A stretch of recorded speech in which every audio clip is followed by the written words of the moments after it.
Prismos Beauty, the prime of beauty. Shop now on prismosbeauty.com. 90s fame Mouli lead రోల్లో వంశీ నందిపాటి నిర్మించిన చిన్న budget చిత్రం little hearts September 5న world వైడ్గా ఘాటి మద్రాసి వంటి పెద్ద చిత్రాలతో పోటీగా థియేటర్లలో విడుదలైంది. ప్రీమియర్ షో నుంచి సూపర్ హిట్ తెచ్చుకున్న ఈ సినిమా తొలి రోజు 2.50 కోట్ల రూపాయలకు పైగా వసూళ్లు రాబట్టి సెన్సేషన్ క్రియేట్ చేసింది.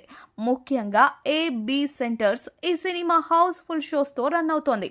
కాగా ఓవర్సీస్లో ఈ సినిమా మొదటి రోజు సెన్సేషన్ క్రియేట్ చేసింది.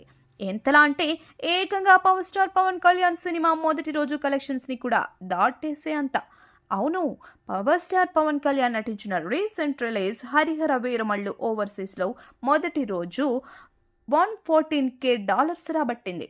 ఇక మౌళి నటించిన సినిమా లిటిల్ హార్ట్స్ తొలి రోజు ఏకంగా హరిహర వీరమల్లును దాటేసి $115K కొల్లగొట్టింది. పవర్ స్టార్ భారీ బడ్జెట్స్ కంటే కంటెంట్ ఈజ్ కింగ్ అని మరోసారి నిరూపించింది లిటిల్ హార్ట్స్. ఇక సెప్టెంబర్ 5న రిలీజ్ అయిన మరొక స్టార్ కాస్టింగ్ సినిమా ఘాటి. అనుష్క లీడ్ రోల్లో క్రిష్ డైరెక్ట్ చేసిన ఈ సినిమా భారీ బడ్జెట్ పై తెరకెక్కగా మొదటి రోజు ఫ్లాప్ టాక్ తెచ్చుకుంది. ఓవర్సీస్లో ఈ సినిమా కేవలం $27K మాత్రమే రాబట్టి డిజాస్టర్ దిశగా వెళుతోంది.